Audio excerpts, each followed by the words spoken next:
nagpa-harvest po kayo tapos may mga nalalaglag na butil, pwede nyo nang patuloyin yan. No? Ito pong protocol natin sa Dropseeds, sundan nyo lang po yan. Lalo po ngayon na sobrang mahal ng diesel, the best po itong Dropseeds na teknolohiya natin.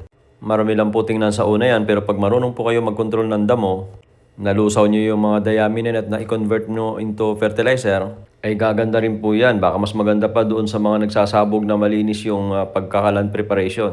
Ang kagandahan pa sa ganitong sistema, naiiwasan po yung erosion at nai-intact yung lahat ng mga organic matter doon sa ibabaw ng lupa. Kaya makakapag-ani ka pa rin ng wala masyadong gastos. Yung ganitong sustainable na sistema ng pagsasaka ay dinevelop natin para sa mga ganitong mga pagkakataon na tinatawag na mga global conflict.